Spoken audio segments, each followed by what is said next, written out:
Selamat pagi, saya Siti Julaidah akan membahas mengenai materi pelajaran ekonomi kelas 11, khususnya materi pengangguran. Di sini ada dua topik, yang pertama pengertian pengangguran dan yang kedua ada jenis-jenis pengangguran. Yang pertama pengertian pengangguran. Pengangguran adalah penduduk yang tidak bekerja atau sedang mencari pekerjaan atau menyiapkan suatu usaha yang baru. Lalu yang kedua, jenis-jenis pengangguran. Golongan beberapa jenis pengangguran. Yang pertama ada pengangguran ketidakcakapan. Pengangguran ini biasanya seorang pelamar kerja memiliki cacat fisik sehingga sangat sulit untuk keterima di suatu perusahaan. Lalu yang kedua ada pengangguran terselubung. Pengangguran ini adalah pengangguran yang terjadi apabila para pekerja telah menggunakan waktu kerjanya secara penuh dalam suatu pekerjaan tetapi dapat ditarik ke sektor lain tanpa mengurangi outputnya. Lalu yang ketiga ada pengangguran terbuka. Pengangguran ini adalah pengangguran yang timbul karena kurangnya kesempatan kerja atau tidak adanya lapangan pekerjaan. Lalu ada jenis pengangguran berdasarkan sebabnya.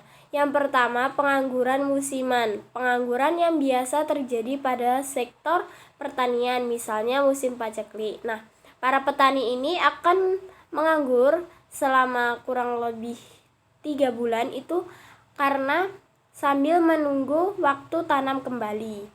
Lalu yang kedua itu ada pengangguran peralihan. Pengangguran yang terjadi karena penawaran tenaga kerja lebih banyak daripada permintaan tenaga kerja, atau tenaga kerja yang sudah bekerja tetapi menginginkan pindah pekerjaan lain. Nah, biasanya ini pengangguran peralihan, para pelamar kerja ini akan melamar pekerjaan ke perusahaan atau pekerjaan yang dikehendakinya atau yang diinginkannya. Lalu ada pengangguran karena upah terlalu tinggi. Pengangguran yang terjadi karena para pekerja atau pencari kerja menginginkan adanya upah atau gaji terlalu tinggi, sehingga para pengusaha atau perusahaan tidak mau untuk memenuhi keinginan tersebut. Lalu ada pengangguran struktural. Pengangguran yang terjadi karena terdapat perubahan struktur kehidupan masyarakat, misalnya dari agraris menjadi industri. Lalu yang selanjutnya itu ada pengangguran voluntari. Pengangguran yang terjadi karena seseorang yang sebenarnya masih mampu bekerja tetapi secara sukarela tidak mau bekerja dengan alasan merasa mempunyai kekayaan yang cukup untuk memenuhi kebutuhannya keseharian.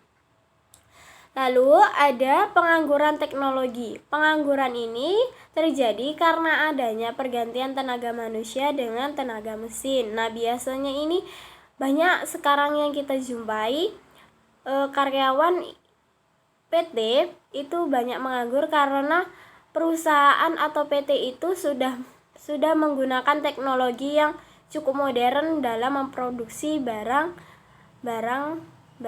atau jasa itu. Lalu selanjutnya itu ada pengangguran potensial. Pengangguran yang terjadi apabila para pekerja dalam suatu sektor dapat ditarik ke sektor lainnya tanpa mengurangi output, hanya harus diikuti perubahan fundamental dalam metode produksi, misalnya perubahan dari tenaga manusia menjadi tenaga mesin atau mekanisme. Oke, sampai di sini materi tentang pengangguran. Jika ada salah kata, mohon dimaafkan. Terima kasih.